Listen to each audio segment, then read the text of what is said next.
Prontinho, pessoal. A partir de agora estamos sendo gravados e estamos aí começando o nosso processo de formação docente em educação do campo, né? Parabenizando aí a todos e a todas pela iniciativa em estar participando, fazendo adesão a essa ação essa que é realizada pela Escola Rural Taylor Egídio, de Jaguaquara, mandando abraço a todos e todas que compõem esse coletivo, escola que trabalha na concepção de tempo de alternância e educação do campo, atende aí a estudantes que compõem o município de Jaguaquara, ação conjunta ao Colégio Estadual José Américo Araújo, no município de Itaitê, Chapada Diamantina, escola que eu componho, inclusive, o quadro como coordenador pedagógico, e o Colégio Estadual Virgílio Pereira de Almeida, no município de Jabaquara também,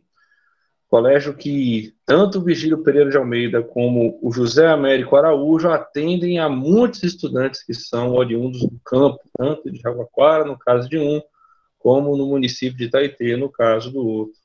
Então, é muito importante pensar que a educação do campo, como já falei no primeiro encontro, ela transpassa os limites geográficos, ou seja, não basta a escola estar na zona rural para ser educação do campo, tem que trabalhar com um currículo voltado à modalidade para ser educação do campo. Então, a escola pode ser tanto na zona rural, no campo, como pode ser na zona urbana, na cidade. O importante é que trabalhe na concepção de educação do campo a partir do seu currículo e do seu projeto político-pedagógico. Então, as escolas que compõem a rede estadual de ensino podem participar dessa ação.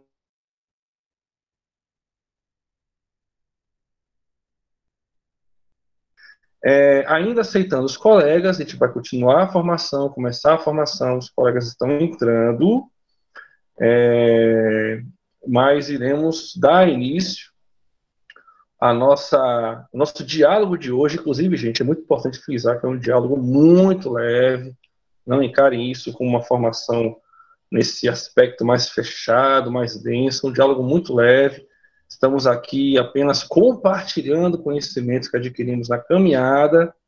Como coordenador pedagógico, já trabalhei coordenando classes multisseriadas, escolas de educação do campo, já trabalhei também em escolas que trabalham com currículo voltado aí aos segmentos que não atendem necessariamente a educação do campo, mas vendo as contradições nesse processo, por ter alunos residentes do campo que estão no currículo urbanocêntrico, que são as escolas que estão aí respaldadas pelo currículo da cidade, digamos assim, que é o currículo hegemônico. Então, essa caminhada, essa experiência levou aí a um mestrado em Educação do Campo pela UFRB, ao qual agradeço muito aquele coletivo de trabalho, e estamos aqui apenas compartilhando conhecimentos, tá certo?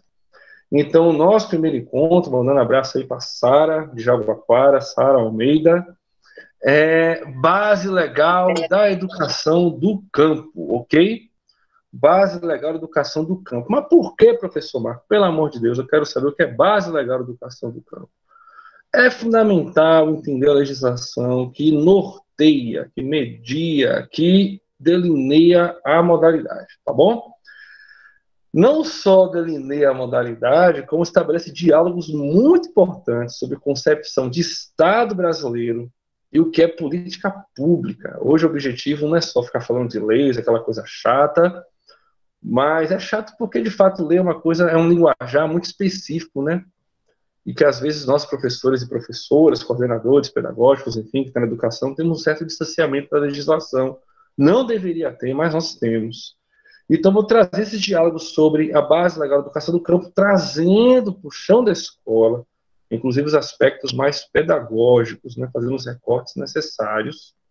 Está aí o card feito pela Laerte, muito obrigado, Dimaci, ficou até bonito o card, fiquei bonito nesse card aí, inclusive, muito Photoshop envolvido. Brincadeiras à parte, está aí à frente, a fachada da Escola Rural Taylor Egídio, tá certo? Jaguaquara. E aí nós temos aí, para iniciar os diálogos, um trecho de uma música.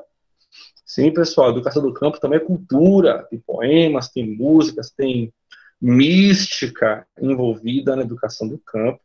E aí o Gilvan Santos, que inclusive é um ex-estudante de escolas do campo, uma música muito conhecida para quem trabalha na concepção da modalidade, e um trecho fala assim, né?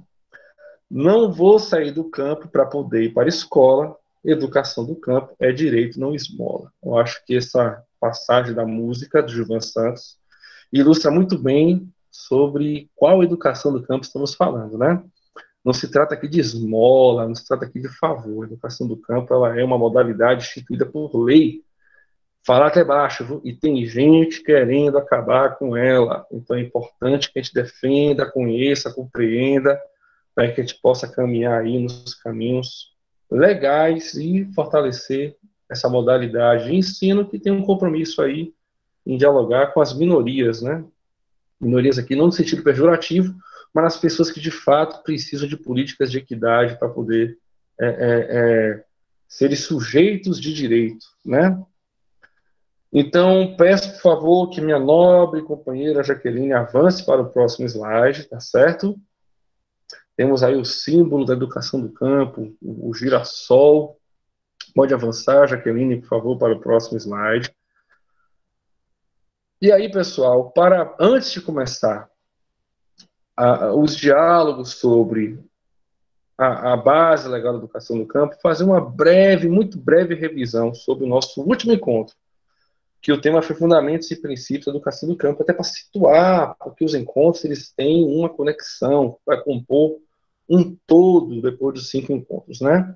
Nós dialogamos no último encontro sobre, primeiro, a diferença de educação rural para a educação do campo, como projetos de sociedade em disputa e distintos, né?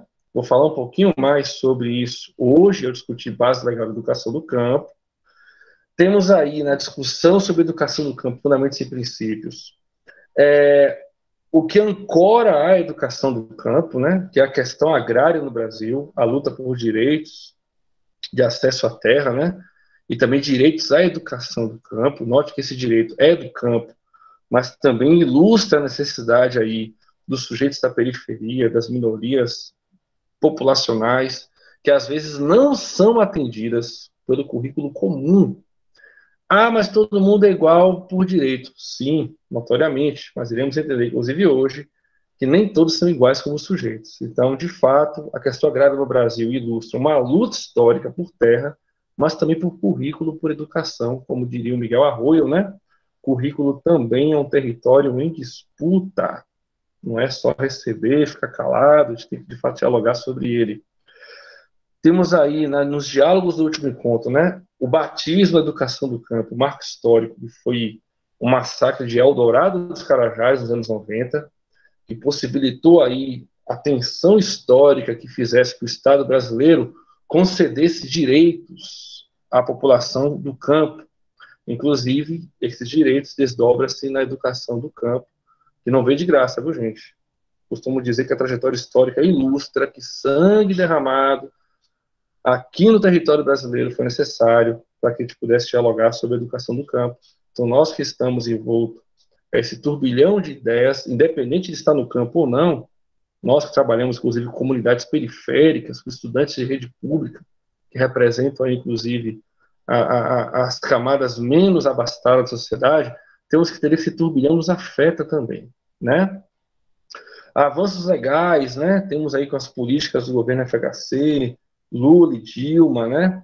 A criação da Secadia, a lei do Pronélito e outros, né? Vamos falar um pouquinho mais sobre isso hoje, mandando abraço aí a Leidiane de Mutuípe, que está entrando, seja bem-vinda.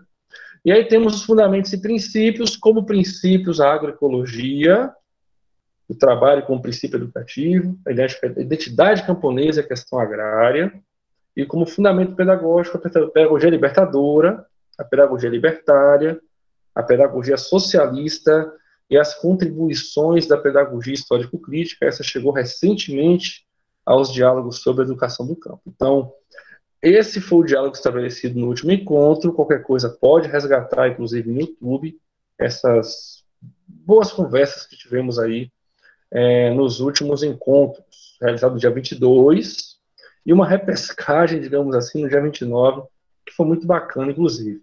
Quem está ouvindo áudio baixo, preste atenção, pode ser a internet da sua casa, tá certo? Vê a conectividade direitinho, vê o volume do celular, que aqui nós estamos falando a todo volume. Pessoal, peço, por favor, que Jaqueline avance para o próximo slide. Então, essa é a conjuntura do início do nosso diálogo, tá bom? O que é o fundamento, o que é o princípio da educação do campo, e nos outros encontros que estão por vir, vamos dialogar mais no miúde da escola, no miúde do planejamento, né? Organização do trabalho pedagógico, contribuições à pedagogia histórico-crítica e projeto político-pedagógico da educação do campo, tá? Itinerário de hoje, pessoal, o que é que vamos dialogar hoje? O que é que vamos dialogar hoje? Nós vamos dialogar aqui sobre 3 pontos-chave que eu entendo que dá conta aí dessas primeiras aproximações sobre a base legal da educação do campo. Lembrando que no grupo de trabalho eu coloquei lá um material bem interessante, se apropriem, leiam, coloquei lá o caderno didático da educação do campo, o dicionário da educação do campo, e um material do Pronacampo, que era a política voltada à educação do campo, que tem todas as leis, os pareceres dos conselhos de educação que não param a modalidade, que é importante demais compreender. Então, vamos lá. Primeiro ponto é concepção de Estado e políticas públicas. Segundo ponto é marcos normativos de educação do campo. Terceiro ponto, pensamento hegemônico educacional, pedagogia liberal, e políticas públicas em educação do campo. É educação do campo? É, mas vocês vão perceber que vale para todas as modalidades de ensino, inclusive a escola pública de um modo geral, tá bom? Porque as leis foram concessões do Estado, né? Então a gente vai perceber que o Estado, de fato, trabalha com concessões, né? Não é uma questão de fato de direito. Vamos dialogar um pouquinho sobre isso, tá bom? Oliveira dos Brejinhos presente, uma satisfação enorme contar aí com sua participação, minha amiga Dulcelúcia Borges, tá bom? Professora Jaqueline, por favor, minha companheira, pode passar aí para o próximo slide. Jaqueline, gente, está nos bastidores aí, viu? Um dia ela aparece. Um dia não, já tem dia, quando for dialogar a organização do trabalho pedagógico. Concepção de Estado e políticas públicas é o primeiro ponto do nosso diálogo de hoje, tá bom? Vamos lá, passa aí, por favor, minha amiga Jaqueline, minha companheira Jaqueline, minha nobre companheira. E aí temos uma citação que eu achei muito interessante, né? Que é do grande filósofo, pensador, colaborador do Marx, inclusive, fala abaixo que não pode falar de Marx, que Marx é uma polêmica danada, né? É o Engels, alguns falam Engels, outros falam Engels, é uma complicação pronunciar o nome desse homem, mas ainda assim é um grande pensador, colaborador do Marx aí, que fez profundas análises sobre o Estado capitalista. Aí o professor Nelson pode fazer as correções depois, Nelson de Filosofia, que trabalha comigo no José Américo Araújo, e Matheus também, que é outro cabra muito retado, que dialoga muito sobre esses pensadores da filosofia e sociologia. O moderno Estado representativo, note, olha que citação pesada e interessante. O moderno Estado representativo é o instrumento de que serve o Estado, ou melhor, de que serve o capital para explorar o trabalho assalariado. Essa citação remete à seguinte visão: o Estado foi criado para manter o status quo de determinada classe social. Parece papo de esquerdoide, papo de esquerdista, mas isso é uma análise histórica, tá, pessoal? Para depois não ficar dizendo aquela confusão toda da polaridade política nacional. Isso aqui é uma análise histórica, ok? E quem não se atém à história perde muito na análise de conjuntura. Então, o Estado ele foi criado para poder manter o status quo de uma classe. Dentre isso, serve para explorar o capital do trabalhador assalariado. Então, essa citação aí ilustra muito bem que são as políticas públicas e papel do Estado brasileiro e o Estado mundial, tá bom? No Brasil, o Estado é criado para manter um status quo determinado, tá? E a educação também tem um status quo determinado. E a educação do campo chega na retaguarda, com peso de luta histórica, tentando fazer parte desse movimento histórico aí de concessões do Estado. Peço, por favor, que Dionete Santana desligue o microfone. Minha amiga, colabore, por favor. Atenção, desligue o microfone para que possa proceder. Ok? Passa, por favor, o próximo slide, Jaqueline. Microfone aberto, minha amiga. Atenção, por favor. E aí nós temos um panorama geral sobre essa conjuntura histórica que compõe o Estado e as políticas públicas, tá certo? É uma análise histórica, viu, pessoal? Não é uma questão de análise política, não. Vamos tentar separar as coisas. Vivemos num Estado burguês, aí que conhece a história, sabe que através da Revolução Francesa, o mundo, né? O mundo passou a ser, o mundo, eu digo um certo exagero, porque tem partes do mundo que não é, parece que é mentira, mas existe ainda partes do mundo, muito poucas, é verdade, que talvez o Estado capitalista não chegue com a força que chegou no Brasil, e na Europa, nos Estados Unidos, etc. Mas ainda assim, o Estado burguês é o Estado hegemônico, né? Depois da Revolução Francesa, da Revolução Americana, os burgueses que de fato ditam as regras por aqui. Então, o Estado burguês, né, é o Estado que nós vivemos, onde a referida classe constitui como hegemônica, como eu falei. A melhor forma de poder manter a classe burguesa, né, para a manutenção do Estado burguês é a democracia capitalista. A democracia é o Estado que vivemos hoje, né? Ela é uma democracia herdada aí dos modelos da antiguidade, inclusive com alguns reparos, e ela tem como base econômica, como modo de produção, o capitalismo. Então, o capitalismo mantém o Estado burguês, que, por sua vez, vale-se da democracia para poder manter a sua hegemonia. A democracia capitalista estrutura-se em leis universais, né? O cidadão na polis, eles são mediados por leis universais. E aí nós podemos olhar à nossa volta, para tudo tem leis que norteiam, que amparam, que ancoram o nosso modo operantes, né?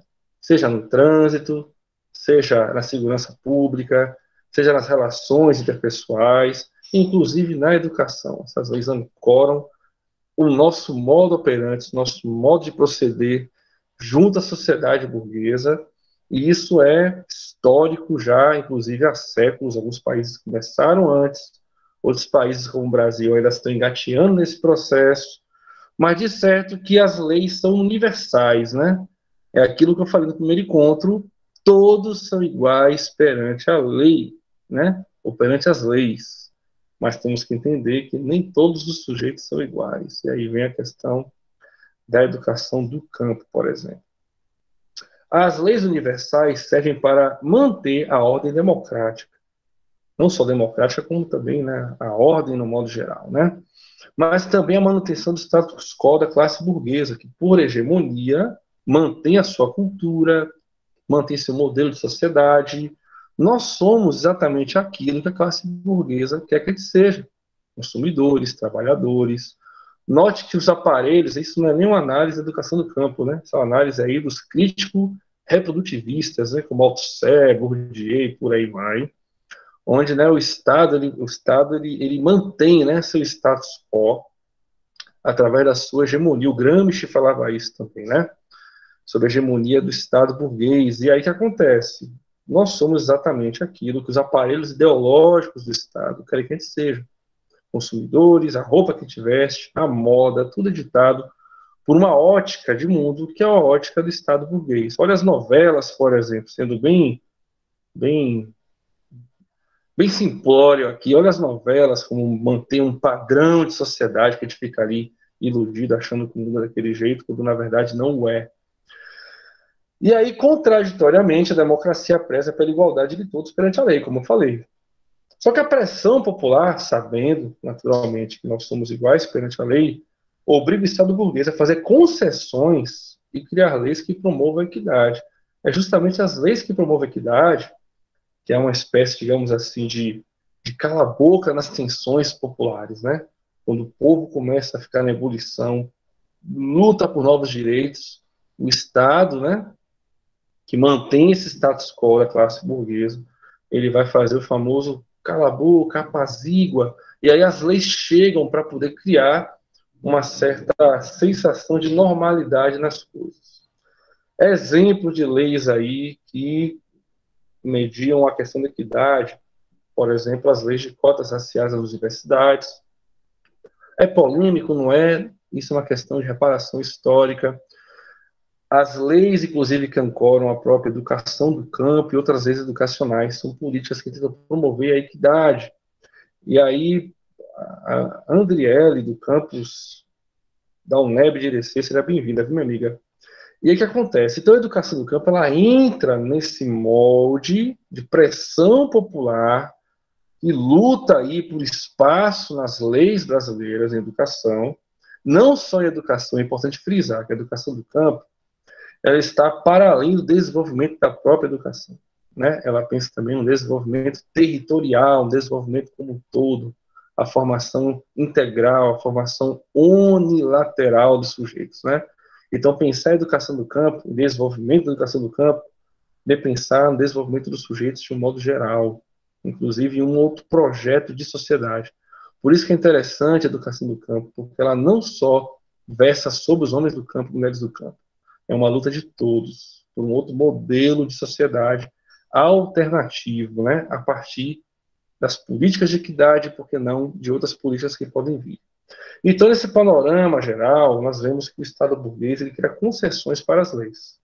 E as leis de educação do campo não são diferentes, viu, gente? Não só a educação do campo, como também as leis que mediam a educação como um todo. Pode avançar, por favor, Jaque. Avançando para o próximo. Jaque, por favor, pode avançar. E aí tem uma imagem muito comum. Vai no Google Imagens, aparece a roda essa imagem, de cores diferentes, inclusive. Mas achei bacana que ele ilustra, né, o que é a democracia brasileira e o que são as leis brasileiras, né? Olha esse gráfico, pizza, né? O Brasil tem 516 anos. 516 anos de história. Está desatualizado, tem mais tempo que isso, inclusive, né? Esse gráfico pizza está desatualizado, a imagem do Google, mas acho que serve para ilustrar mais ou menos o que estamos discutindo aqui. 64% são anos de colônia. Olha que é isso. Pacto colonial, o Brasil dependia exclusivamente de Portugal, não tinha direito a quase nada aqui dentro. A educação já operava aqui dentro com os jesuítas, né? Que era um modelo ultra diferente do que temos hoje, inclusive de segregação de classe mesmo, né? E aí temos 64%, note, mais da metade da história do Brasil, sequer éramos uma república, né? Sequer éramos uma república. Barra Lestiva presente, seja bem-vindo e bem-vinda. E aí nós temos aí 13% e um quebradinho de monarquia, note, monarquia. Ainda não éramos uma república, né? Uma classe dividida aí pela estratificação social, pela verticalização das leis. Aí nós temos nesse meio tempo 8% de república oligárquica, né, conhecida também como a República do Café com Leite, todo mundo conhece essa história. 7,5% de ditadura, se somarmos aí a ditadura da Era Vargas, nos anos 30 e 40, e a ditadura aí civil-militar, sim, civil-militar. Não foi só uma ditadura militar, não, viu? Tinha muito civil envolvido nessa história. Civil-militar, que foi 7,6%. Ou seja, se somarmos toda a história do Brasil, a menor fatia é o da República Democrática. E que República Democrática, hein? Com alguns impeachments, engatinhando. Então a gente tem que perceber que o Brasil, aqui o negócio é complicado. Falar de políticas de equidade, ainda não temos sequer maturidade para isso, né? E sempre que as coisas vão avançando, as conjunturas são muito complicadas para manter o avanço, inclusive, do desenvolvimento social por aqui. Então, um gráfico que ilustra em qual contexto estão as políticas públicas de educação do campo. Tá certo? Lembrando que na educação, o financiamento da educação, pouco mais de 4% é destinado à educação, né? Sendo ela 4%, viu, gente? Não estou falando aí, é 4%. Se o financiamento todo fosse R$ 100, R$ 4 seria destinado à educação, de 100 para 4. E ainda assim, tem todas as políticas educacionais, ou seja, o que sobra, com a fatia muito pequena, é destinado às políticas de educação do campo. Então, não só a educação do campo, como as políticas públicas voltadas à rede pública do modo geral. Então, o Brasil não tem dado prioridade à educação no aspecto histórico, né? E isso é intencional, né? Inclusive, informações como essa que foi passada agora, que possibilitam uma análise concreta da realidade, é muito perigoso. Então, a educação, quanto mais avançada, maior o poder de concepção, de cultura da população, e menor o poder de dominação sobre ela. Então, é muito importante ter isso em atenção. E nosso papel como professor, professora, é um papel também de fazer análises da realidade concreta, capaz de avançar para a sua superação, né? E educação, o investimento é um perigo. Pode passar, por favor, minha nobre companheira Jaqueline. Olá, distribuição de terra do Brasil. Jaque, desculpa, volta aí o slide, Jaque. Tinha uma frasezinha que você esqueci de falar. É só uma bobagem, mas não pode passar, né? Está aqui escrito, né? Precisamos amadurecer como democracia. Olha o que eu falei. Sem escola pública de qualidade é possível, né? Não é possível. E aí tem a frase lá emprestada do John Dewey, né? Por Anísio Teixeira. Anísio Teixeira, que é de escola novista, que era da pedagogia liberal, a gente tem que entender os papéis de cada um na concepção pedagógica. Anísio Teixeira não era crítico, ele era liberal, mas ainda assim deu muitas contribuições à educação brasileira. Ele fala, né, da máquina das democracias, né, Marília?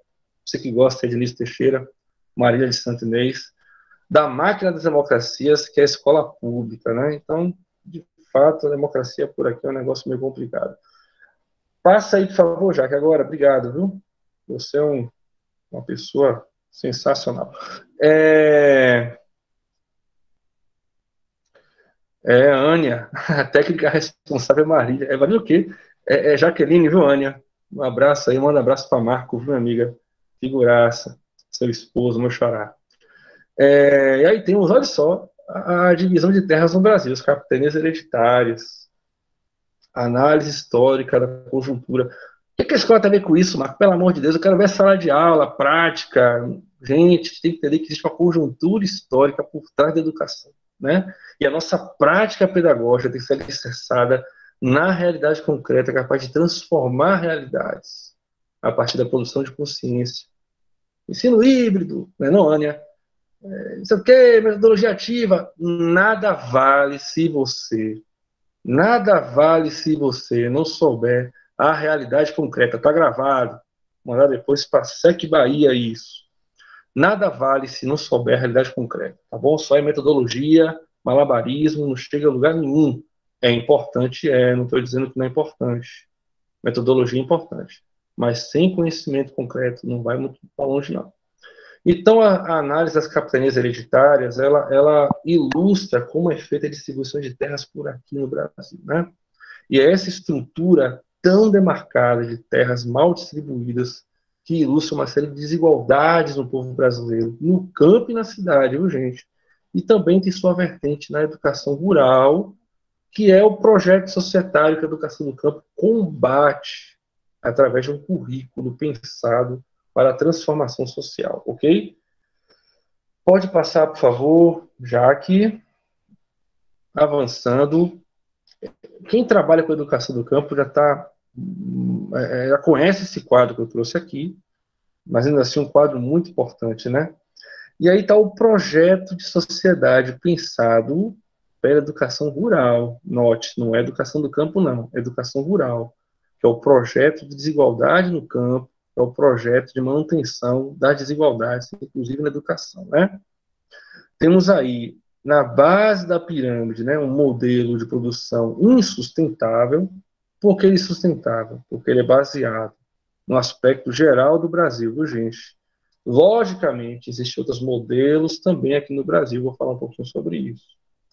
Na monocultura de exportação, né, e o uso intensivo de máquinas, fertilizantes, agrotóxicos, esse é o modelo, entre aspas, ideal, que o Brasil pensa que é o ideal, que gera, inclusive, grande produção em larga escala para exportação. Soja, por exemplo, o Brasil exporta muito, frango, carne bovina, de fato, o balanço comercial depende disso. Mas em um modelo de sociedade não há desenvolvimento econômico, há crescimento. Crescimento o Brasil acumula capital estabelece a balança comercial, manda para fora, mas a distribuição de riqueza não é feita aqui no Brasil. Ao mesmo tempo que gera riqueza para o Estado, acumula capital para poucos e não distribui para o desenvolvimento econômico. Isso se desdobra no modelo de escola rural, que ajuda a manter esse modelo de economia por não dar consciência à população. Minha amiga Naíla entrou, seja bem-vinda, viu, Naíla? Você é 10, Naíla que trabalha em Nova Itarana. Trabalho precarizado, domínio de sementes e recursos genéticos. Aí vem, pactuam com esse modelo a mídia, a pesquisa, a extensão, o agro é tech, o agro é pop, o agro é tudo, como a gente vê na televisão, né? E quem é agricultura camponesa é o Jeca, é o atrasado, o menino da escola do campo multisseriado é o atrasado, o menino estude para ser alguém, olha a violência simbólica, inclusive nós, professores e professoras, por muitas vezes nos deixamos levar por essa questão. Exaustão da terra, dificuldades econômicas e o êxodo rural. Então, a pirâmide que leva a um modelo de sociedade cíclica, em que o para a cidade, na cidade é exposto a um tipo de mazela, um preparo adequado. Peço, por favor, atenção ao microfone Paulo Júnior. Se puder tirar o microfone, agradeço, tá certo? A legislação educacional vigente legitima este projeto de sociedade? É uma pergunta, tá bom? A educação rural legitima esse modelo de sociedade. E vamos falar aqui de educação do campo, que é contra esse modelo, tá bom? E, Paulo, por favor, desliga o microfone. Agradeço.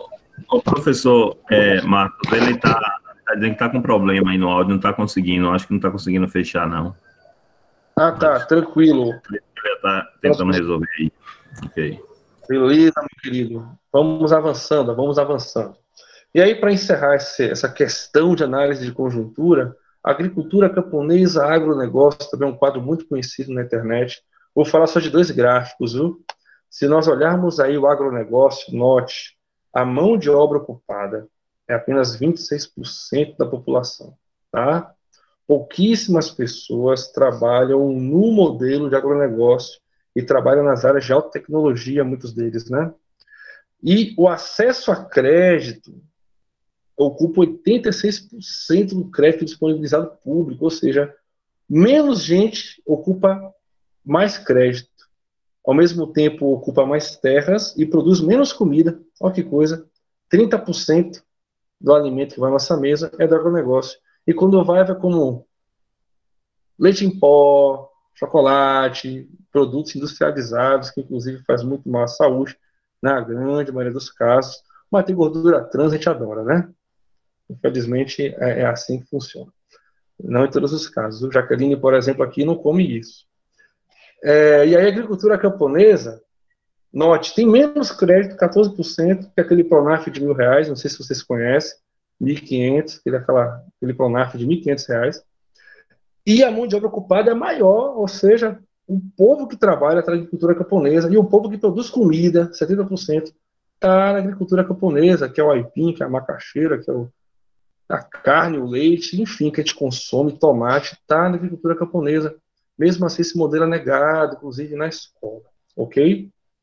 Então, estamos aí ilustrando, né, que a agricultura camponesa está ligada ao projeto de sociedade defendido pela educação do campo. O agronegócio é um modelo de educação rural. Vixe, o Marco é contra o agronegócio, o Marco vai propor aqui que a gente acabe com tudo. Não é isso. A gente tem que entender as análises da realidade, tá bom? Dependemos do agronegócio, sim, balança comercial é importante, mas não podemos, em nome disso, eliminar outros modelos de sociedade, inclusive marginalizar sujeitos do campo, tá bom? Então, a análise de conjuntura é para analisar a realidade concreta, não se iludir com possíveis realidades midiáticas, ok? Não só midiáticas, como conceituais, de pré-conceito, como eu falei no outro encontro, né? Preconceito é conceito prévio de algo que você não conhece. Para combater o preconceito, tem que se criar o conceito, que é ciência, conhecimento. Avança, por favor, Jaque. E aí, pessoal, temos essa conjuntura sobre o Estado. O Estado pensa a educação dentro de um modelo econômico, onde dá concessões a políticas públicas para a política de equidade a partir de pressões sociais. E aí temos os marcos normativos da educação do campo, fruto dessa trajetória histórica que eu falei, inclusive no último encontro, né, sobre fundamentos e princípios da educação do campo. Tá bem? Passa aí, por favor, Jaque. E aí, nos marcos normativos, qual é o objetivo dos marcos normativos da educação do campo, né? E aí tem a grande diferença, que eu acho que todo mundo sabe, mas nunca é demais lembrar, que a diferença é de igualdade para equidade, né? As políticas de igualdade, que inclusive estão na Constituição Nacional, que inclusive privilegiam um modelo de sociedade, eles prestigiam a igualdade. E aí temos a figura à minha esquerda, que está aí os três meninos, sendo que um não consegue ver nada porque todos estão assentados nas mesmas leis, digamos assim, que são as caixas, né? Vamos fazer aqui uma equivalência. E a equidade não, a equidade é você dar mais oportunidades a quem mais precisa, buscando desenvolvimento econômico, não crescimento econômico, né? E na equidade, nós damos concessões, né? Concessões a uma parcela social que precisa, e aí nós temos aí a figura à minha esquerda, não, aqui é a minha direita. À minha direita, que são as duas caixas para que o menino possa ver a partida de beisebol, né? Que está aí na ilustração. Então, a educação do campo vem aí para ilustrar que a equidade é você dar um pouco mais a quem mais precisa, né? E note que isso no financiamento da educação, é um valor irrisório, né? Irrisório. O Brasil investe muito mais, por exemplo, em áreas na educação que não necessariamente trabalham em prol do desenvolvimento econômico. E quando se investe em desenvolvimento econômico, que é uma área ínfima da parcela do financiamento, ainda há pessoas que criticam, né? Então, o Brasil é complicado mesmo. Essa visão hegemônica criada pelo histórico nacional é uma visão que muitas vezes levam o oprimido a ser opressor, como diria o Paulo Freire, né? Então, vamos lá, dona Jaqueline, por favor, para o próximo slide. E aí, a Ania gosta do dona, né, Ania? Vamos lá. Renilton, seja bem-vindo, Renilton de Eliso Medrado, terra do meu amigo Williams Panfili. Bem-vindo, meu querido, satisfação estar contigo aqui. E aí eu trouxe uma citação. É ruim, né, botar citação em slide, porque fica um bocado de letrinha, meio chato, mas eu vou fazer a leitura aqui muito tranquilamente, tá bom? É uma citação das diretrizes operacionais da educação básica nas escolas do campo, de 2002. 2002, gente, tá errado aí. Não é 2012, não. 2002, tá? E aí vem a educação do campo, tratada como educação rural na legislação brasileira, tem um significado que incorpora os espaços da floresta, da pecuária, das minas, da agricultura, mas ultrapassa acolher em si os espaços pesqueiros, caiçaras, ribeirinhos e extrativistas. O campo, nesse sentido, mais do que um perímetro não urbano, é um campo de possibilidades que dinamizam a ligação dos seres humanos com a própria produção das condições da existência social e com as realizações da sociedade humana. E aqui, perante a lei, é definido o que é a educação do campo no aspecto dos sujeitos que a compõem, né? Não é só o pequeno produtor rural, mas envolve uma série de outros sujeitos, né? Outros sujeitos que estão aí ligados à educação do campo. Aí você fala assim, mas no José Américo Araújo não tem educação do campo. Basta olhar para os sujeitos que compõem a unidade escolar. No Virgílio Pereira de Almeida não tem educação do campo. Será? Basta olhar para os sujeitos que compõem a unidade escolar, não é isso? Inclusive professores e professoras, viu? De origem camponesa, né? Então nós temos que estar atentos que não é questão só do espaço não urbano, é uma questão que envolve um campo de muitas tensões, tá certo? Eu, por exemplo, conheci um coordenador pedagógico que morava em regiões ribeirinhas, né, na ilha de Taparica, e ele ilustrava muito bem como os estudantes, note, oriundos de populações, de povoamentos próximos à praia, dependiam da maré para ir para a escola. Que coisa interessante.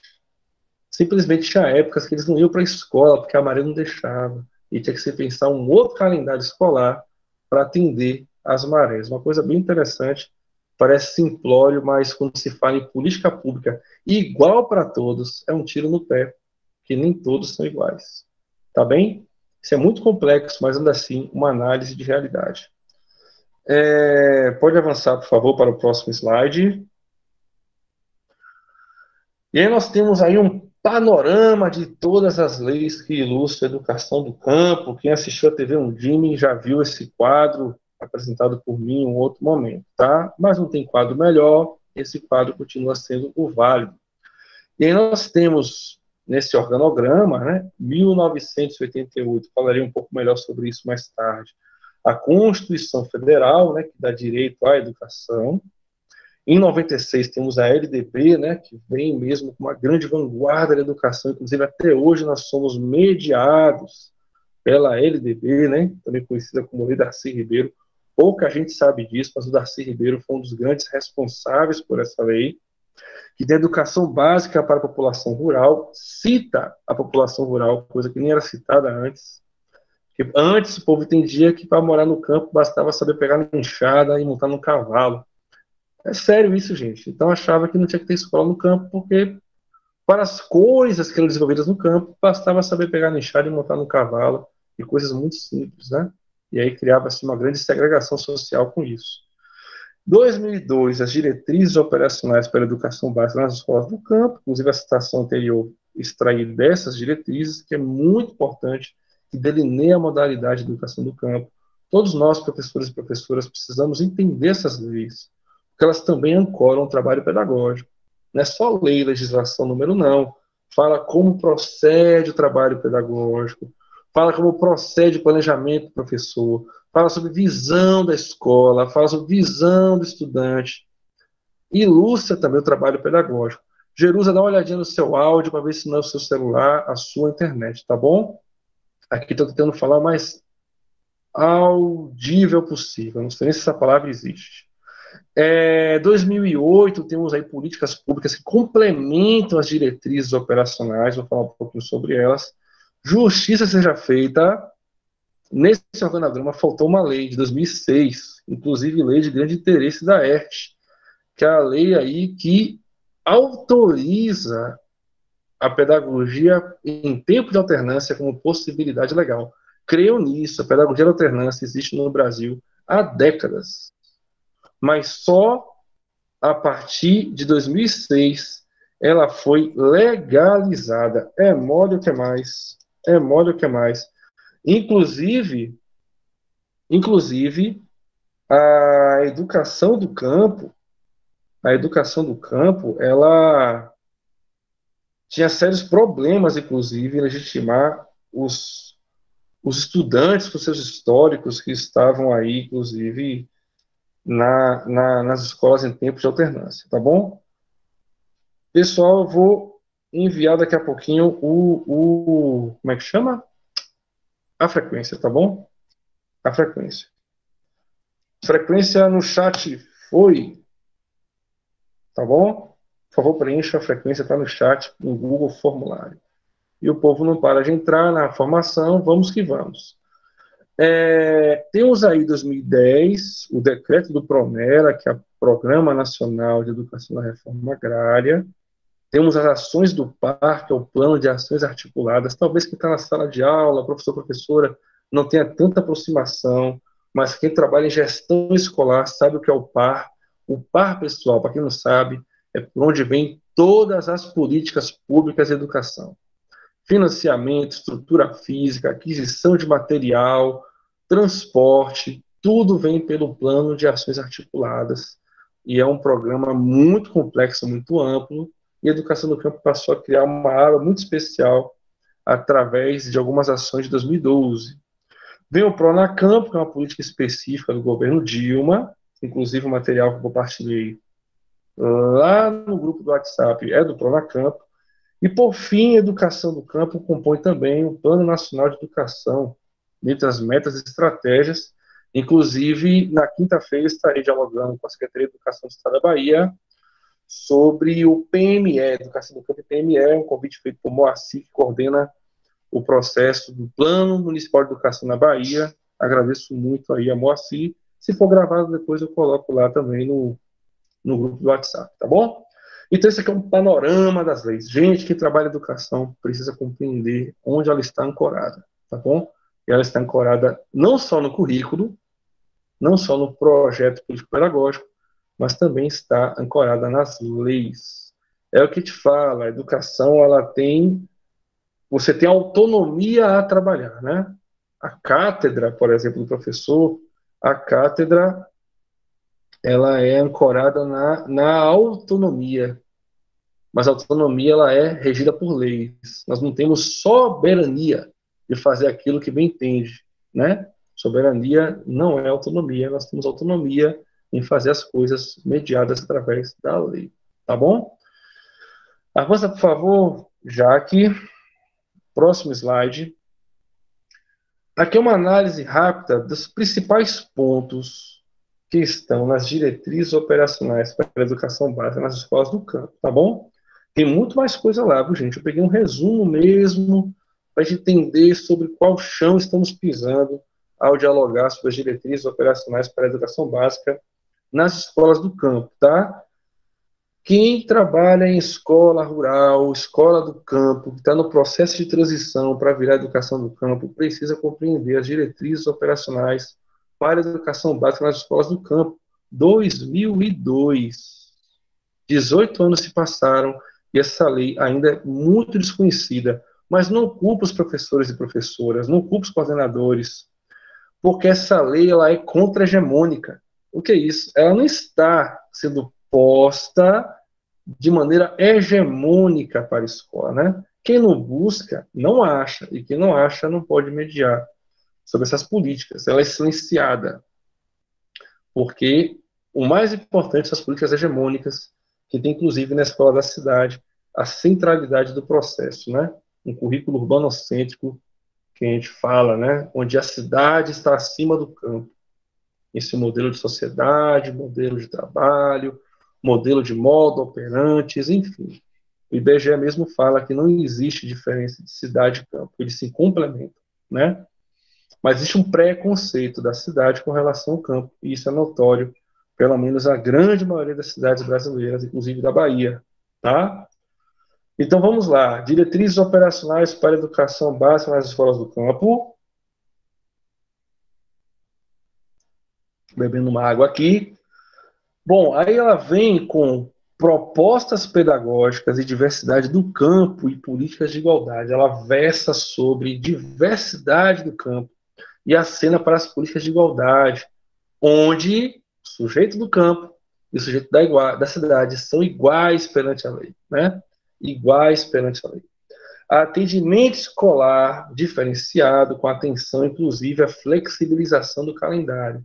Escolas que trabalham com estudantes do campo, escolas chamadas, né, de meio rural, têm a oportunidade de flexibilizar esse calendário escolar, evidentemente mediado pela lei maior que a LDB. Não pode inventar outra lei, a menos que o Conselho Nacional de Educação, como foi o caso agora da pandemia em específico, tenha mudado algumas questões. Débora está aqui antenada, Meta 21.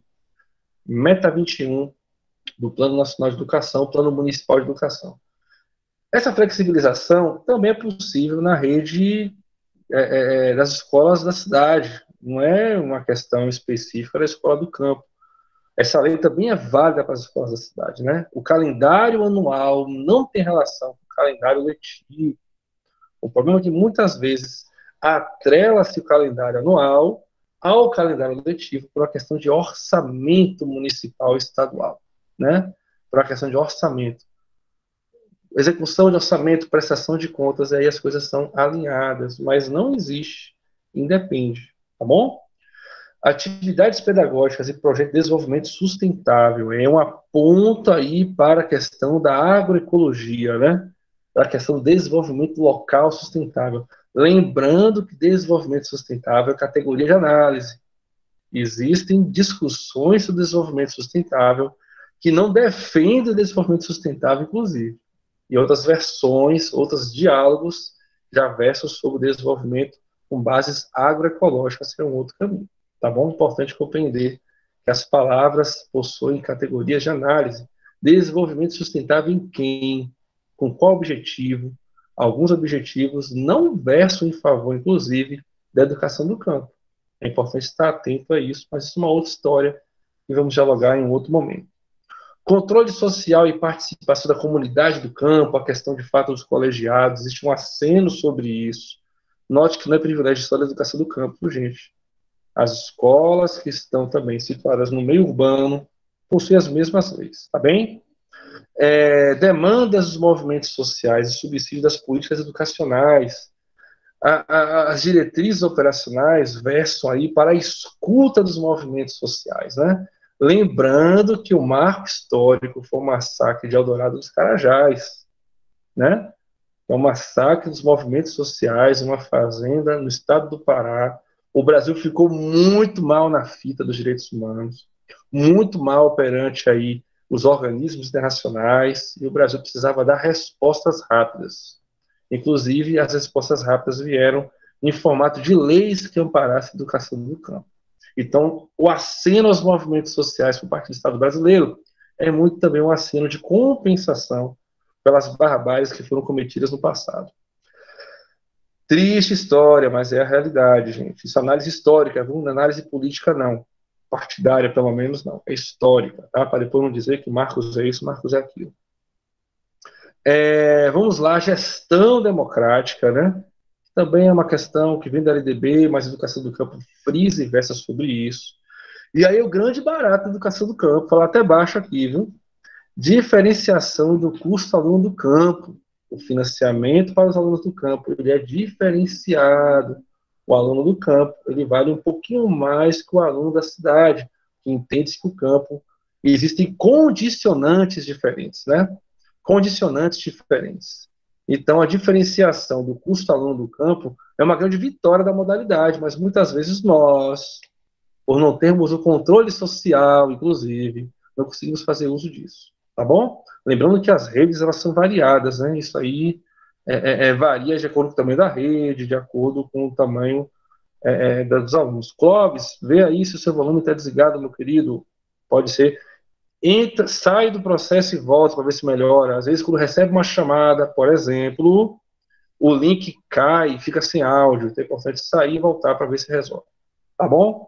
Mandando abraço mais uma vez para o meu amigo Raimundinho de Salvador, tá bom? Amigo irmão do bairro de Brotas.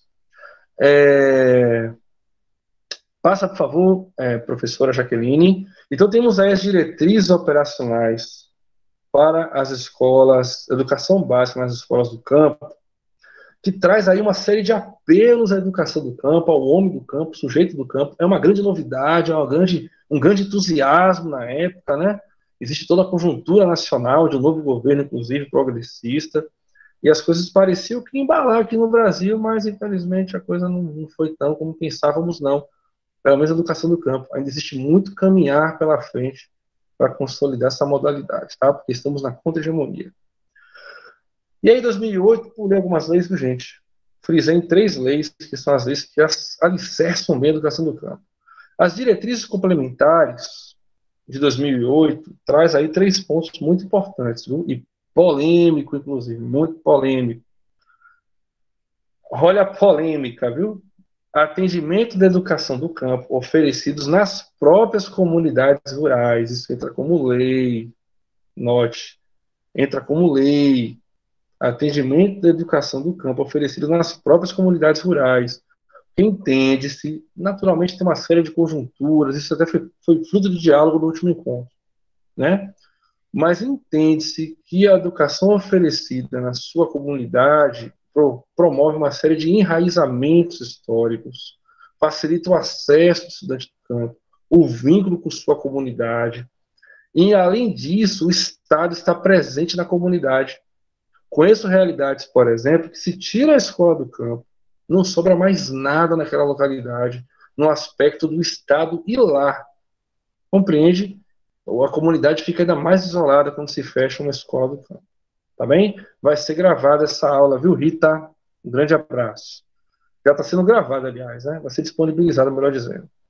E aí temos outra questão, possibilidade. Olha, possibilidade de nucleação no ensino fundamental, anos iniciais, com normas para o tempo de deslocamento de estudantes e transporte digno.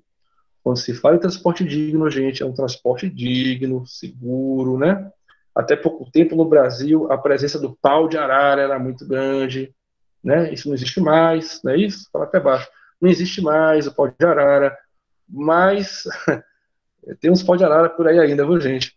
Mas o correto é um transporte digno, né? Um ônibus, tal, etc. E por lei, né, não, viu, assim? E por lei, o estudante não pode se deslocar, salvo engano, posso estar enganado, existe uma normativa sobre isso, mas não recordo de cabeça, 6 quilômetros é a distância para o máximo de deslocamento de uma comunidade para a outra, tá bom?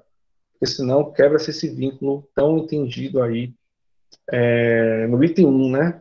Que é as próprias comunidades rurais. E por fim, outra polêmica, e eu digo para você que eu já passei por isso, já fui secretário de educação no município de Santo Inês, Ana Marília, e a coisa não é fácil, pessoal, quando se coloca na prática. Em nenhuma hipótese poderão ser agrupados educação infantil e ensino fundamental numa mesma turma, e isso é muito comum nas classes multisseriadas, mas não é, em nenhuma hipótese, passível que isso aconteça, né? É a chamada multiclasse, né? Você tem educação infantil e tem ensino fundamental numa mesma turma, né? Alguns chamam de multisseriadão, né? O multisseriadão vai da educação infantil até o 5º ano.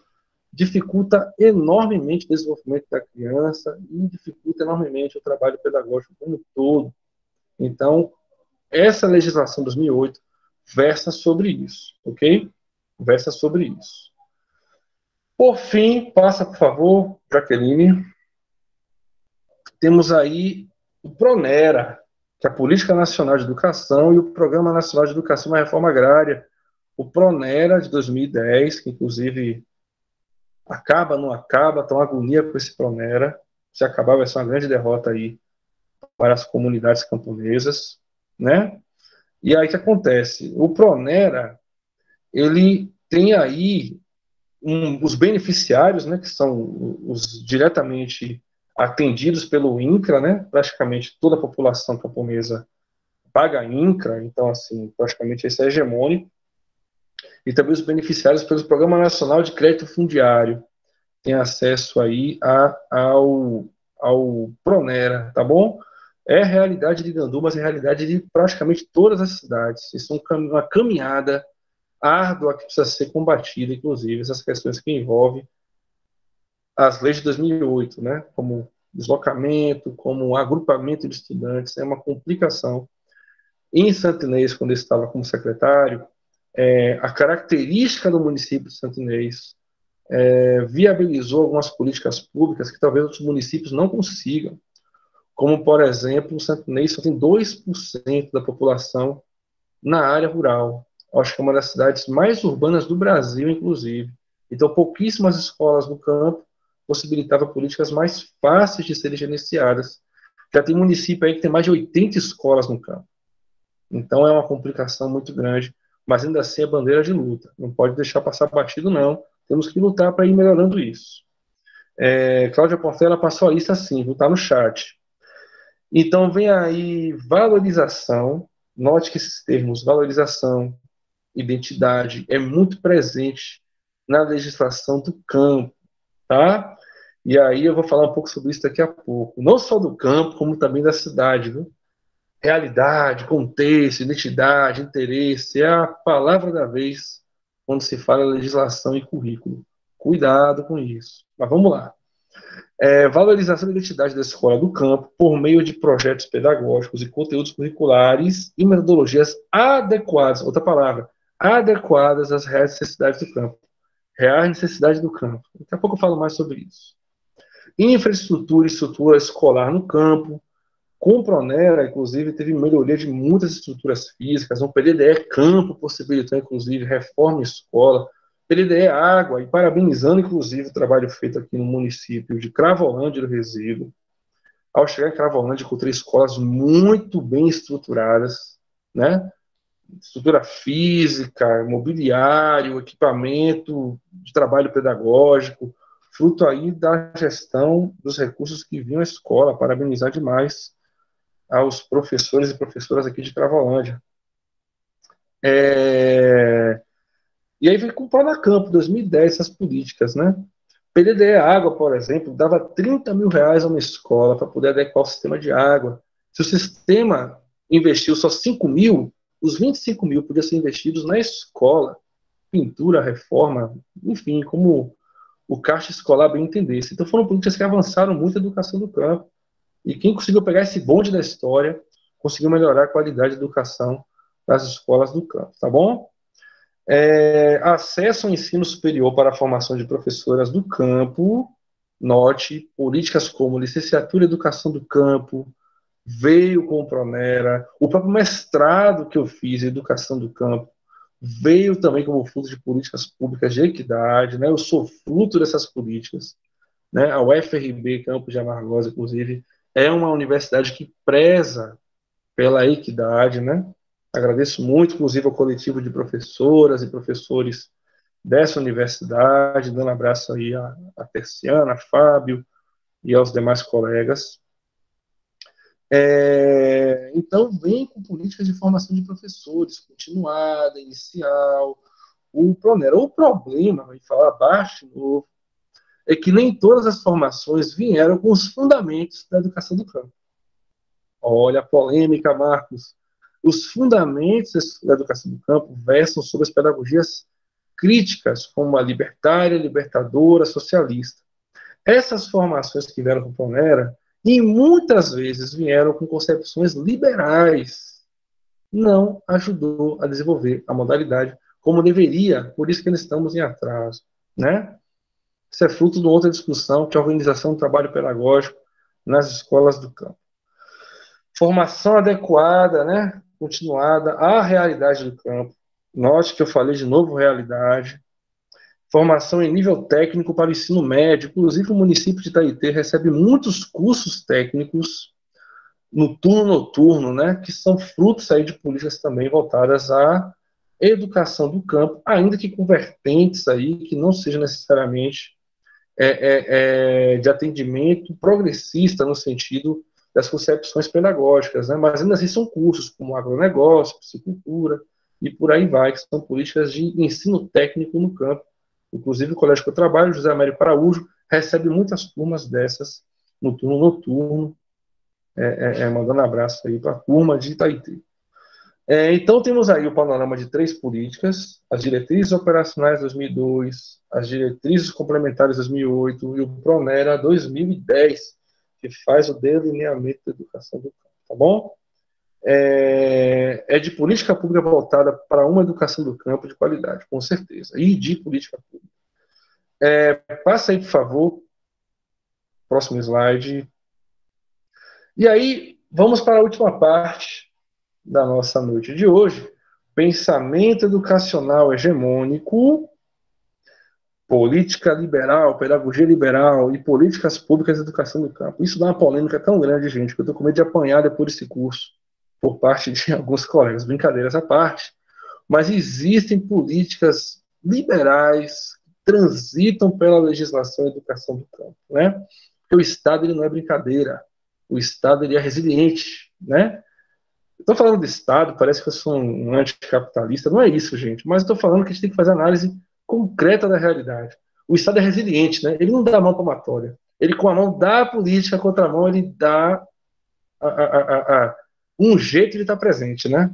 E aí ele está presente com as pedagogias liberais para moldar o pensamento populacional, a adaptação social, né? A adaptação social, não a emancipação social. Eu trouxe aqui uma análise muito simples, mas ajuda a ilustrar o que eu estou falando, tá bom? O Estado não é brinquedo, não, gente. Está pensando que o Estado é brincadeira? Passa aí. Quando eu falo Estado, viu? Estado genérico, viu, gente? Não estou falando do Estado da Bahia, não. Pelo amor de Deus, para depois não achar que estou falando mal do Estado. E se falar mal, né, é a crítica construtiva. A Ania sabe o que eu estou falando. Conjuntura histórica, pedagógica e políticas públicas em educação, tá? Conjuntura histórica, pedagógica e políticas públicas em educação. E ele faz uma pequena análise sobre a conjuntura, a trajetória da nossa história e as políticas públicas como vão chegando, né? Uma coisa interessante. Temos aí, vou pegar dos anos 80, que é a redemocratização, né? Antes disso era ditadura militar, civil-militar, eram leis muito autoritárias, né? Eram leis verticais. Então, não entra aqui nessa análise, tá bom? Temos aí a reabertura política brasileira, anos 80, né? Democracia já, direta já, aquele movimento muito, muito, muito bacana que aconteceu no Brasil, meados dos anos 80, final dos anos 80. E atrelada a isso vinha também no aspecto pedagógico a crise da escola tradicional tecnicista, né? O que era a escola tradicional tecnicista? A escola que vinha fruto da ditadura militar civil brasileira aqui nos anos 80, né? Aqui tem uma turma que talvez não tenha pego essa época não, mas a grande maioria dos nossos ouvintes aí, telespectadores, pegaram essa escola, né? Que é a escola tradicional, que tinha como fundo aí a questão de, vou usar um termo que talvez não seja o termo mais apropriado, mas assim vou usar, manipular o conhecimento, né? Manipular o conhecimento, passando a frequência de novo, gente, manipular o conhecimento. E aí, por exemplo, componentes curriculares como educação moral e cívica, aqui eu acho que ninguém teve educação moral e cívica, né?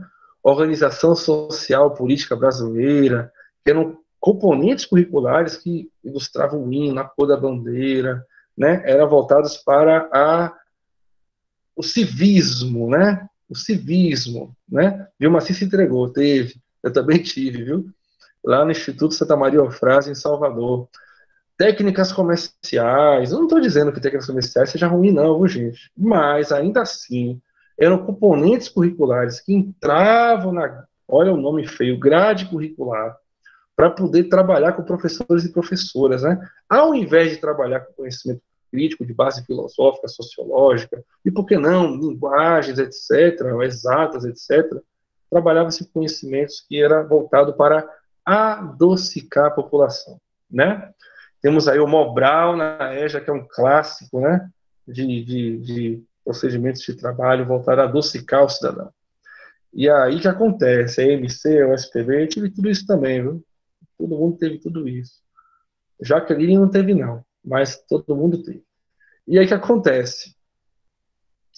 Vem a crise da pedagogia tradicional tecnicista. E o que era o tecnicismo? Marcado por técnicas voltadas, inclusive, ao behaviorismo, né? Behaviorismo eram técnicas de memorização da aprendizagem, que, inclusive, até hoje são muito aplicadas na sala de aula. Talvez aqui ninguém faça isso, mas é muito aplicada, né? Já falei isso em outros espaços e volto a falar porque nunca é demais. Aquela professora que fala assim, quais são as partes da planta, né? Raiz, caule, folha, flor e fruto, professora. Memorização, né? As partes do corpo, cabeça, corpo e membros, professora. Isso aí é behaviorismo, né? Você aprende com técnicas de memorização tecnicista, né? Voltada a procedimentos fechados, tecnicistas, cartilhas, questionários. Tudo isso tem uma história na educação brasileira e não está muito longe da realidade de hoje, não, viu? Ciclo da vida, nasce, cresce, reproduz e morre. Olha que trágico, mas ainda assim era presente na escola. E aí avançando, né, exatamente, a questão da concepção bastante cartesiana de ciência, né? Note que o cartesianismo tem seu lugar na história, inclusive de desenvolvimento da ciência, mas também de fragmentação do conhecimento. E aí vem nos anos 80, esse contexto todo, e as políticas públicas, gente, eram mediadas por essa visão pedagógica, inclusive, tá? As leis, elas vêm mediadas por uma cosmovisão, olha que termo, por uma cosmovisão de sociedade, né? Por uma realidade posta. Então, elas vêm também influenciadas por esses modelos pedagógicos. Vem a LDB, quer dizer, anos depois da Constituição Nacional, em 96, e o que estava em voga, olha o termo, em voga naquele momento, o que estava presente no pensamento educacional brasileiro era o escolanovismo, o resgate das concepções escolanovistas dos anos 40, né? 30, 40, com manifestos dos pioneiros da educação. E aí veio um novo escolanovismo, né, com uma coisa que foi muito interessante aqui no Brasil, e ao mesmo tempo ninguém entendeu nada, que foi o construtivismo. Quem me explicar aqui o que foi construtivismo, eu pago uma tubaína, tá gravado. Nunca vi ninguém saber explicar isso. Mas ainda assim, era uma corrente de pensamento muito forte. no Brasil, né? Construtivismo vem de bases piagetianas, de desenvolvimento da criança, vem no interagir, vem na socialização. E essa corrente construtivista influenciou muito o pensamento também da legislação brasileira nos anos 90. Eu, que sou fruto da UESB, do início dos anos 2000, minha formação pedagógica, boa parte dela foi mediada pelo construtivismo, né? Pelo construtivismo. Ainda tinha um tal de construtivismo freiriano. Construtivismo freiriano. Está gravado. Isso não existe, gente, pelo amor de Deus. Nada contra quem defende essa tese, mas eu refuto. E vale o debate, viu? Vale o debate. E aí vem, aí o Marco que fala polêmica, as reformas de FHC, Fernando Henrique Cardoso, né? E o pensamento neoliberal brasileiro no final dos anos 90, né? O Brasil propõe reformas educacionais para atender, né? Para atender a exigências internacionais, inclusive ter acesso a crédito.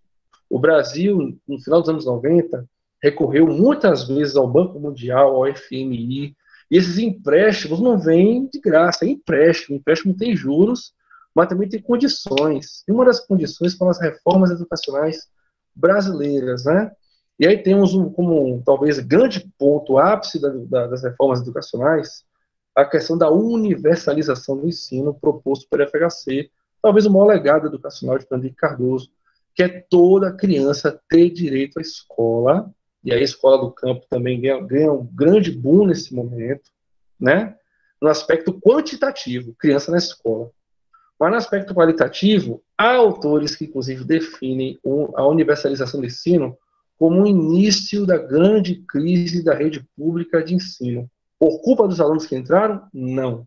Mas por culpa de reformas que, ao mesmo tempo que possibilitou o acesso daqueles que não tinham acesso à escola, volta aí, Jaque, por favor, possibilitou o acesso, esvaziou, não, pode avançar para frente, Jaque, por favor, agradeço, viu?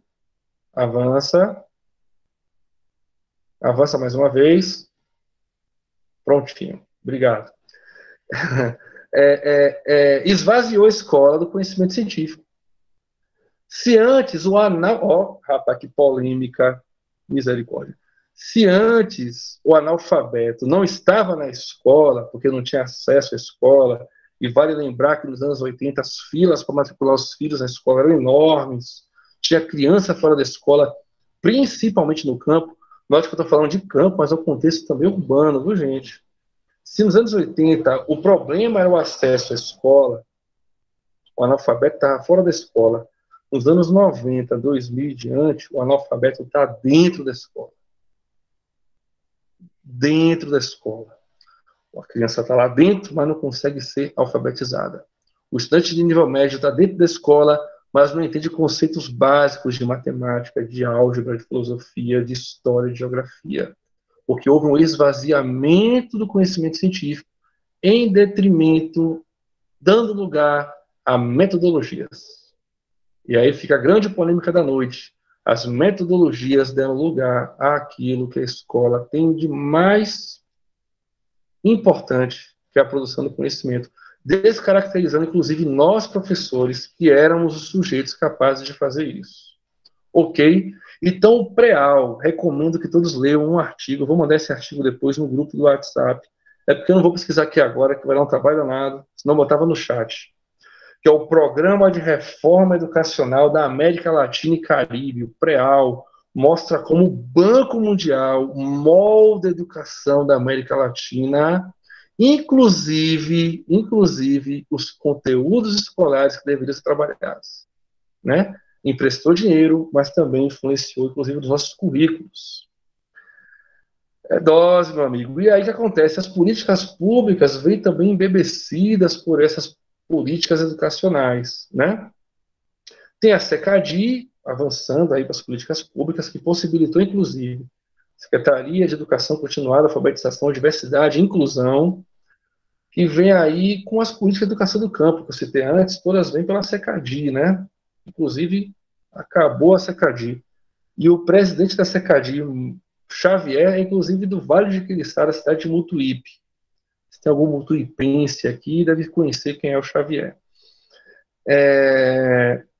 Então, quando vem as políticas de educação do campo, por exemplo, o que está na grande vanguarda do pensamento educacional? Olha, Girleda conhece Xavier, um cara muito gentil, conheci Xavier em São Luís do Maranhão, em uma ocasião. E também a Amargosa, na ocasião que ele foi visitar o programa Escola da Terra, que estava sendo executado lá em Amargosa. Ver os pilares da educação para o século XXI, né?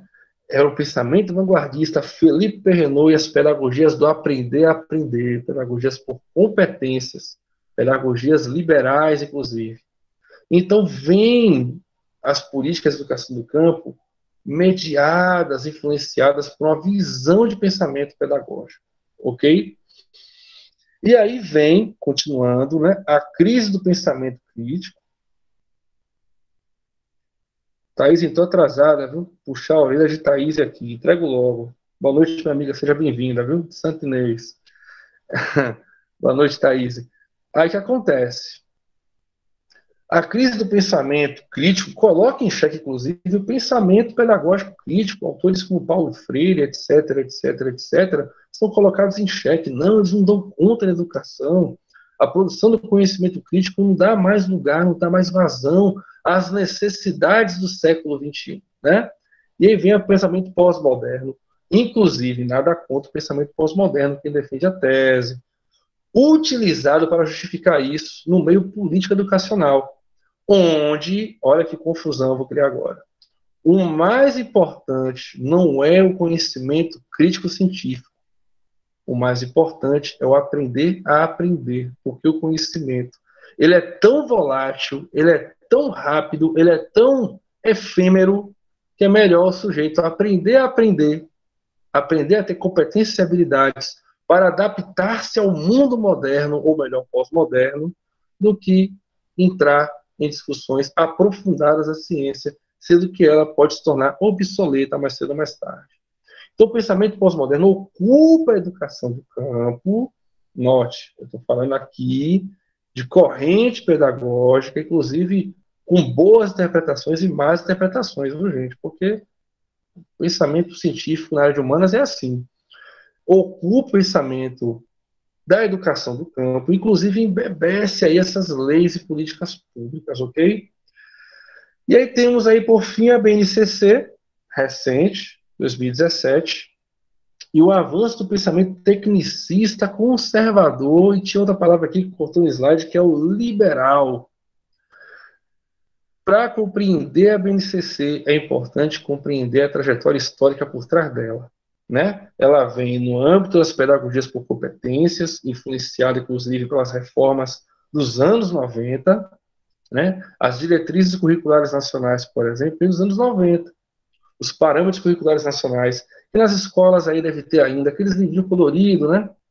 PCN, História, Geografia, algumas escolas têm eles na biblioteca, outros já virou base para colocar monitor de computador, já virou em curso de porta, mas ainda assim está na escola.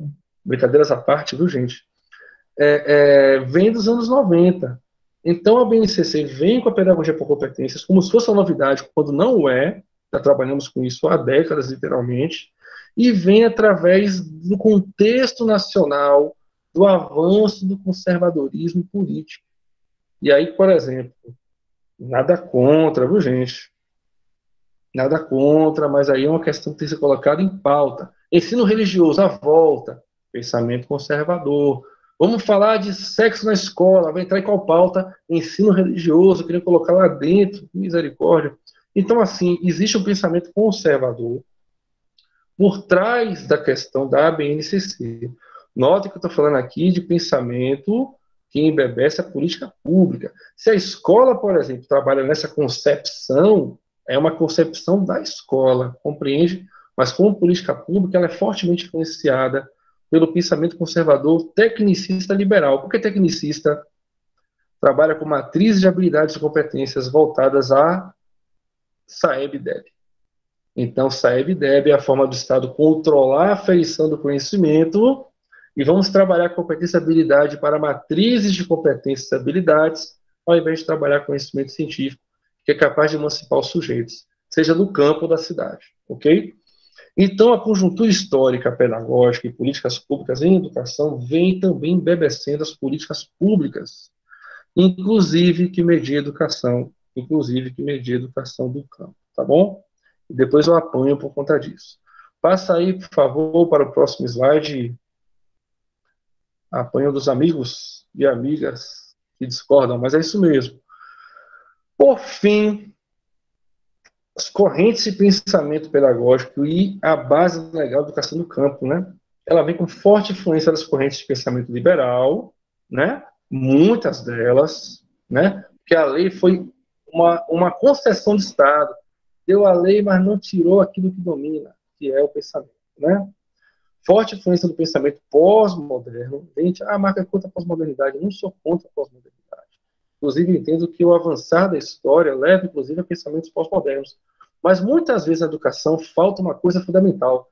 Clareza do que é pensamento pós-moderno na educação, né?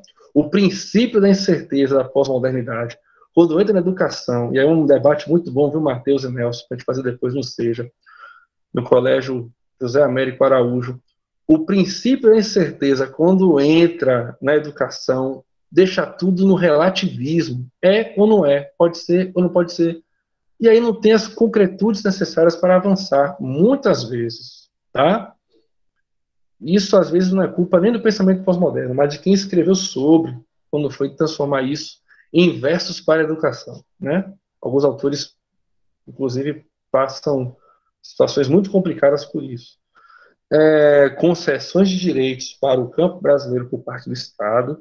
Note que ali foi só um pouquinho do direito que o Estado podia dar, eles deram muito mais para apaziguar, com Pepsi mesmo, com Pepsi mesmo, para apaziguar as tensões sociais do que necessariamente para promover a emancipação do povo brasileiro, né? E aí escolas como a ERT, por exemplo, como José Américo Araújo, como Virgílio Pereira, os municípios que estão aqui presentes, precisam entender essa conjuntura até para caminhar por caminhos que possam levar a concepções necessárias para a emancipação, né? E aí nós temos aí a influência das concepções pedagógicas voltadas à adaptação social. A adaptação social é o termo lei para as pedagogias liberais, já falei isso no outro encontro. Avança aí, Jaqueline. Acho que é o último slide, viu, gente? Falo demais. Eu trouxe aqui, desconfigurou um pouquinho, mas tá valendo. Tava mais bonitinho, tava justificado, bonitinho, mas desconfigurou. Categorias de análise presentes na legislação, exemplos em vermelho. Olha que coisa interessante. Aqui eu peguei um texto de uma referencial curricular de 2012. Não, é de uma legislação de 2012, se não me engano, é o Plano Nacional de Educação, se eu não me engano. Parágrafo único. A identidade, botei em vermelho, da escola do campo é definida pela sua vinculação às questões inerentes à sua realidade, ancorando-se na temporalidade de saberes próprios, em vermelho também, dos estudantes, na memória coletiva que sinaliza futuros na rede de ciência e tecnologia disponível na sociedade, em vermelho também, e nos movimentos sociais em defesa de projetos que associem as soluções exigidas por essas questões à qualidade social da vida coletiva no país. O que está grifado em vermelho são termos, categorias de análise, que remetem à adaptação social. Identidade é categoria de análise. Ela pode tanto estar a serviço à adaptação social, falei isso no primeiro encontro, que é você reconhecer a realidade, mas não avançar nela. Reconhece, mas fixa. Exemplo, o homem do campo tem que nascer e morrer no campo. É o campo romântico. É o campo Ave Maria, da natureza perfeita. É o campo do Chico Bento, do Maurício de Souza. Nasceu no campo, ficou no campo. Isso era pensamento, inclusive, de concepções antigas da pedagogia rural, né? O homem do campo tem que conhecer essa identidade para viver no campo ou viver onde ele quiser, por meio da escola. Compreende? Ele pode até formar-se para continuar no campo, emancipando esse campo. Ou ele pode virar um médico, um advogado, um professor, ir para o campo, reconhecer-se como sujeito de direito e não ter preconceito com o campo. Essa é a diferença. as concepções pedagógicas voltadas à emancipação social, versa que a realidade ela pode ser transformada. E se não tomarmos cuidado na análise desses textos legais, eles remetem muitas vezes à adaptação social. Questões inerentes à sua realidade, grifado em vermelho. Será que só a realidade camponesa é que deve prevalecer? É muito importante compreender a realidade do campo, mas entender que o campo é uma realidade que precisa ser transformada, né? Como Débora Barbosa falou, não limitar o conhecimento, emancipar o sujeito, muito bem. Quando você transforma o conhecimento em algo passível só à sua realidade, limita o conhecimento, né? É preciso compreender a sua realidade, mas compreender o mundo de modo a transformar a sua realidade. E todos os demais pontos em vermelho remetem a tipologias textuais, ou melhor, a categorias de análise textual, que leva o sujeito a compreender que é a realidade. E aí, a realidade é algo adaptado. E aí, induz a escola do campo, inclusive, a trabalhar com contextualização. Eu pego o conhecimento da cidade e contextualizo com o campo. Não trabalhe M de metrô, trabalhe M de manga, né? Porque o menino não conhece o que é metrô. Se a escola não mostrar o que é o metrô, então ele não vai se emancipar nunca. Ele tem que conhecer o que é metrô, assim como todos os meios de transporte, né? Porque é isso que a escola tem que fazer, apresentar o mundo. Então, encerrando esse processo, as bases da educação do campo estão seriamente atreladas a visões que levam à adaptação do sujeito ao campo brasileiro, quando, na verdade, precisamos entender que é para emancipar o campo brasileiro. Isso está nas entrelinhas do processo, na análise do discurso, nas categorias de análise, ok?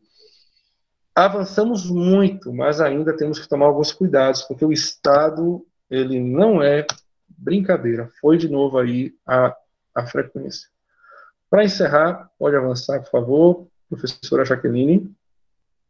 Educação do campo para adaptar ou emancipar? Eis a questão.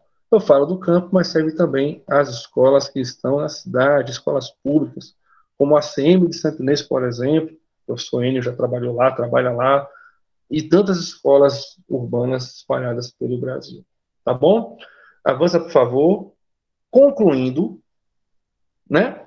Apesar dos inúmeros avanços referentes às políticas públicas de educação do campo, fruto de lutas e conquistas históricas, o Estado ainda atrela os marcos normativos voltados à modalidade aos seus interesses de adaptação social e outorga de direitos voltados aos sujeitos camponeses, bem como os sujeitos da escola pública do modo geral.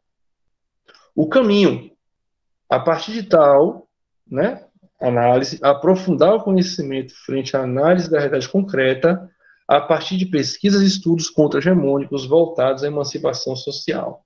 O desafio aqui é compreender a legislação, reconhecer que avançamos muito, antes nem isso tinha, gente, mas ainda assim entender que o papel do Estado como política pública é perpetuar o seu ideário, a sua ideologia. A ideologia do Estado é a adaptação social voltado a um modelo de sociedade, que é um modelo de educação rural.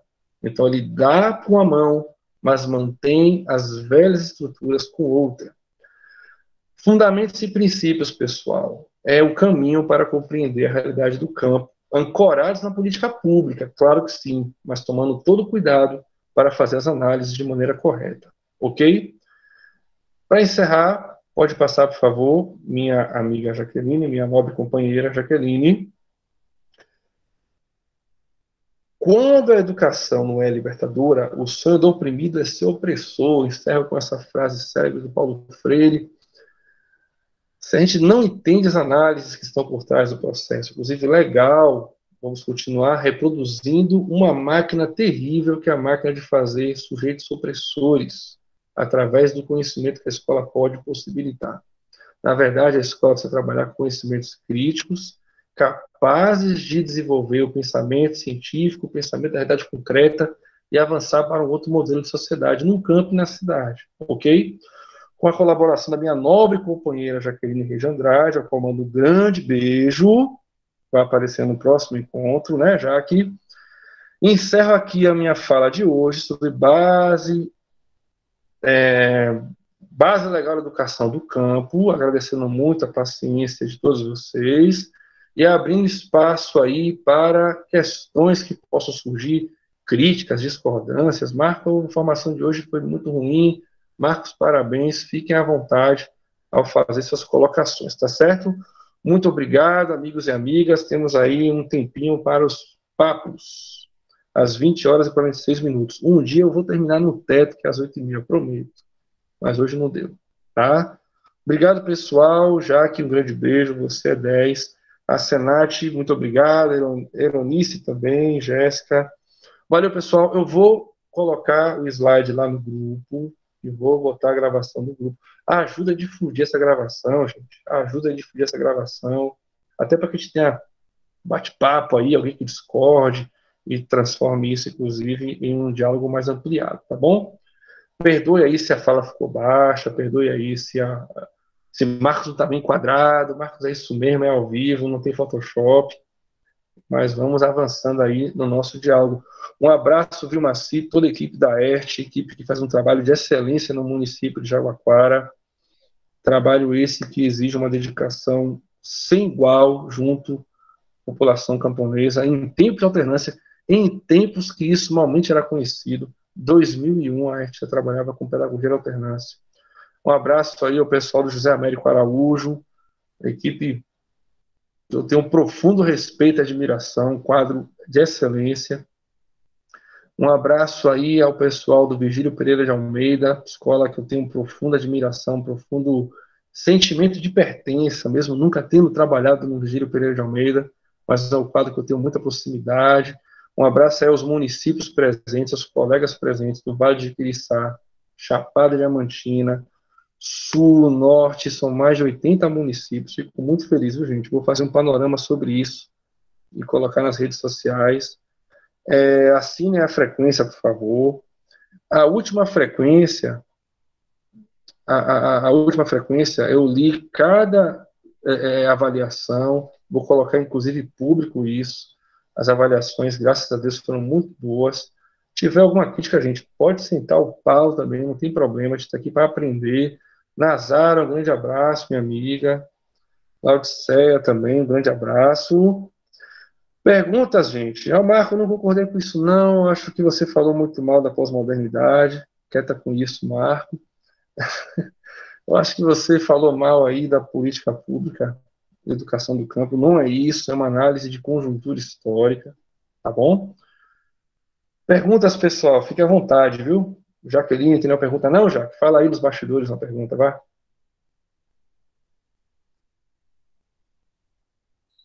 Marcos. Oi, sei que fosse Jaque, é Núbia. Ô, Núbia, pode... Um grande abraço. Parabéns, mais uma vez, outro abraço. Mais uma vez, né, pela explanação. Boa noite também a todos os colegas que estão aqui participando. Marcos, eu estava, a gente esses dias, nesse movimento curriculante, né, aí vai surgindo, vai aparecendo também outras demandas, né, importantes. Né, eu tenho dito que esse movimento do currículo é muito mais do que, né, a escrita. A gente está nesse processo e a gente já está vislumbrando, né, ações futuras. E aí, quando a gente vai para as diretrizes operacionais, né, as diretrizes nacionais, eu fico imaginando, né, que a LDB já garante, as diretrizes já garantem, mas a gente precisa, ainda assim, né, demarcar esse espaço aqui no município, né, a nível de documentação, materializar mesmo esse processo. E aí, eu não sei se cabe agora, mas a gente poderia pensar, no caso você, poderia pensar nesse momento mesmo de orientação, como a gente e por onde, a partir de onde a gente começar já, né, a fomentar aqui no município a implantação das diretrizes municipais. Não sei como é que a gente faz isso, mas é uma grande necessidade, sabe? Porque, assim, parece que não sobra muito tempo para se olhar para o que já está regulamentado, garantido, né? Na legislação superior. Então, a gente precisa fazer esse recorte e trazer aqui para a gente fazer discussões no município e materializar mesmo, né? Através de diretrizes municipais, essa modalidade. Porque um dos grandes marcos agora vai ser, dos marcos legais a nível de município, vai ser o currículo, né?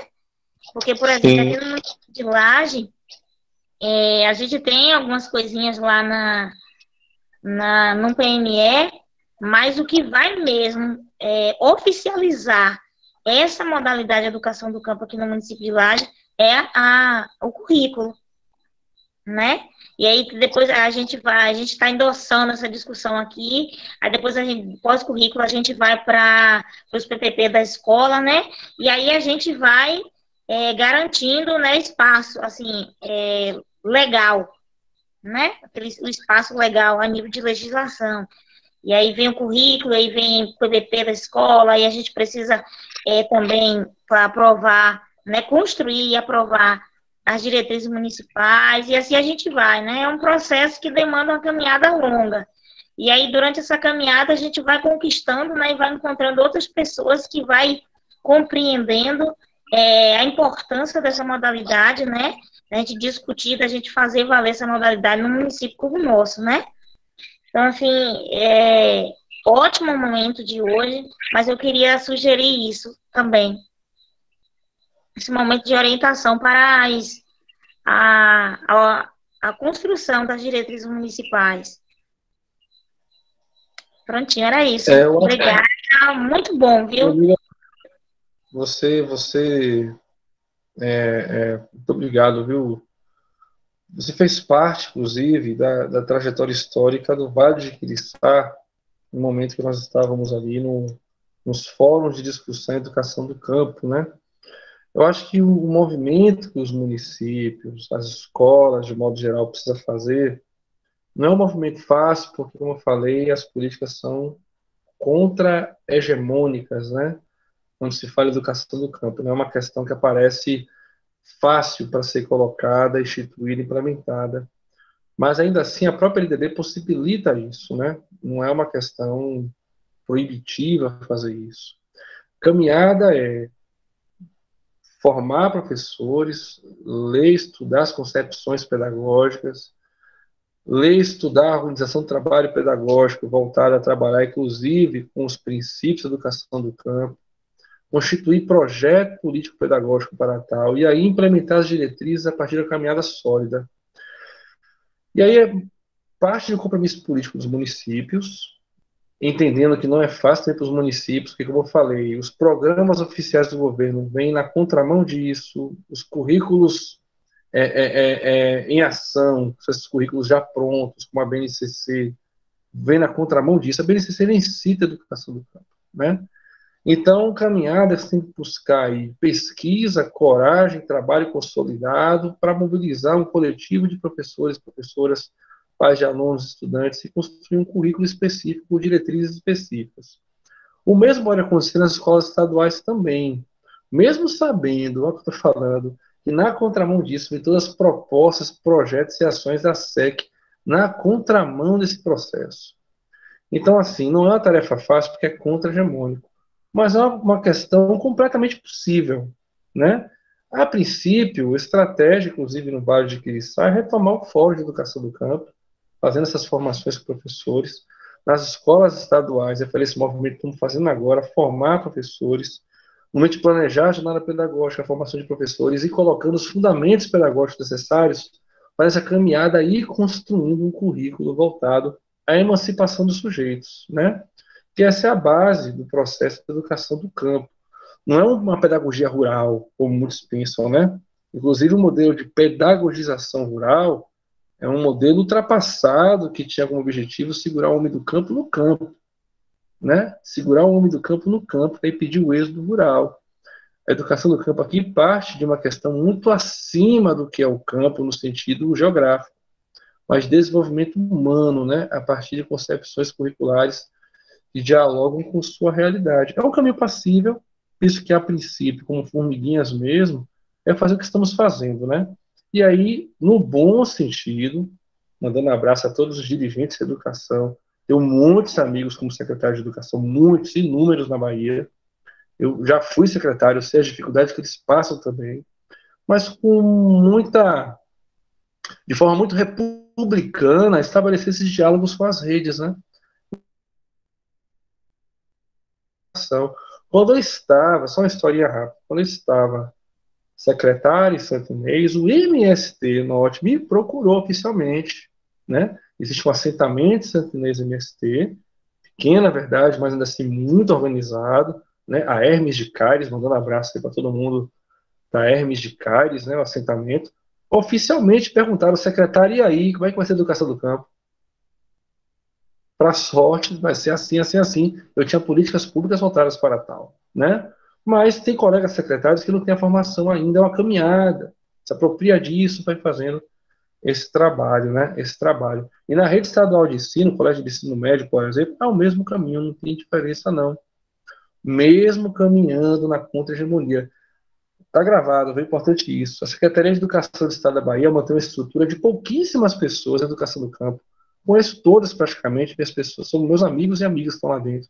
5, 6 pessoas para dar conta de 417 estados ou municípios. Então é difícil, né? Mas é possível, na contra-hegemonia é possível fazer essa caminhada. Valeu, Nubia, um abraço para você, manda um abraço para todo o coletivo aí de Laje, dos movimentos sociais aí do município de Laje. Valeu? Mais alguma questão, pessoal? Encaminhando para o final, às 8 horas e 57 minutos. Tá bem? Pessoal, agradeço muito a participação de todos e todas, tá? Muito obrigado mesmo. Muito obrigado aí pelos elogios no chat, tá? Isso só faz... Não me envaidece. Fico feliz.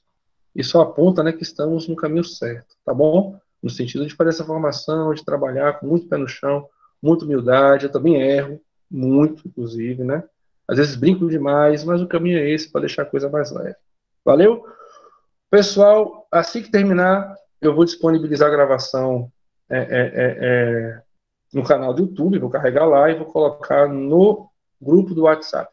Quem não está no grupo do WhatsApp, gente, me procura no privado, me procura no Facebook, marca no privado, me bota no grupo que eu coloco no grupo, tá? Que são muitas pessoas, e aí eu, o Marci, né?